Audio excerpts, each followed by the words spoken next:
लेकिन वो पूरी बात नहीं कह पाए, वो भी ब्राह्मणों की ही बात कहा। क्योंकि आप लोग अछूत नहीं हो, आप लोग शूद्र नहीं हो, आप नीच नहीं हो, आप चमार नहीं हो, पासी नहीं हो, बेलदार नहीं हो, आप इस देश के मूल निवासी राजा खानदान के लोग हो।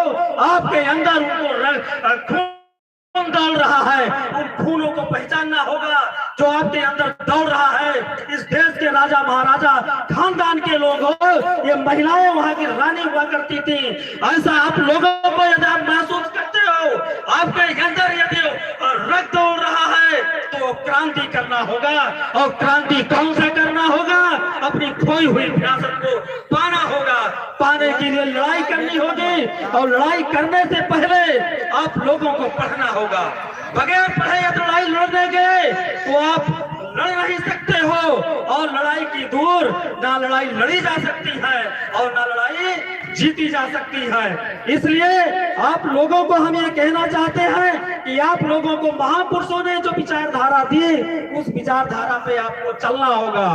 दोहा का कुछ और चंद लाइनें मैं आप लोगों को बताना चाहता हूँ।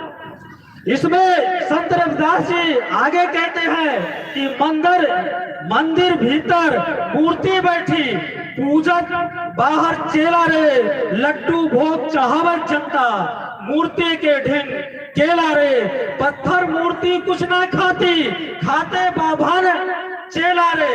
यानी उसके अंदर जो मूर्ति रखी हुई है वो कुछ खाती नहीं है। जितना भी आप लोग चाहते हो वो कौन खाता है? उस समय उन्होंने कहा ये ब्राह्मण ही खाता है। आज हमारे लोग नाम लेने में पीछे हटते हैं, डरते हैं कि हमारे ऊपर मुकदमा दर्ज होगा।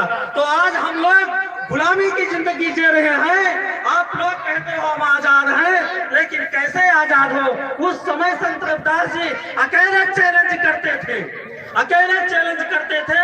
उनका मुकाबला करने के लिए किसी के पास में हिम्मत नहीं होती थी। आज हमारे लोग कहते हैं तो अपने घर में बैठ के कहते हैं, कहेंगे आपस में कह लो, नहीं सुनेगा तो दिक्कत हो जाएगी, हमारे लिए समस्या खड़ी हो जाएगी।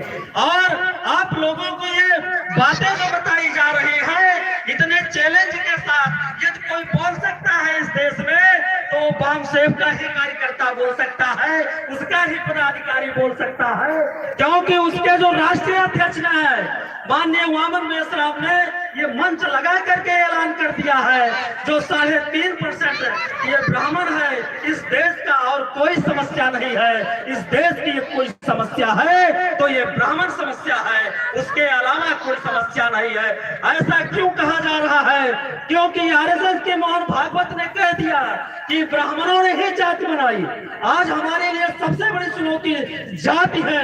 यदि हमारे सामने कोई जाति पूछता है तो जाति बताते हैं, हमारे लोग सर्व से उनका सिर नीचा हो जाता है। अर्थात हमें जाति ही नीच बनाया है, ब्राह्मणों ने हमको नीच बताया।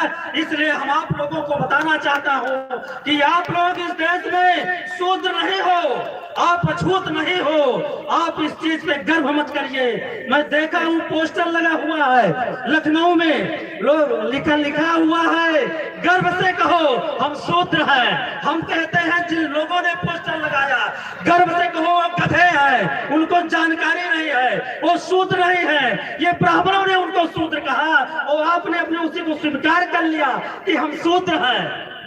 आज के हमारे समय के नेता लोग कुछ ये भी बात बताते हैं कि ऐसा है हम गर्व से कहें चमार है।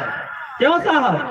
ऐसा तमाम लोग कहते हैं गर्व से कहो हम चमार हैं। हम उन लोगों से पूछना चाहते हैं यदि आप उस पर गर्व कहो और आपसे कोई मिल करके कहे कि भाई साहब और बताओ चमार भाई साहब कैसे हो, क्या अच्छा लगेगा?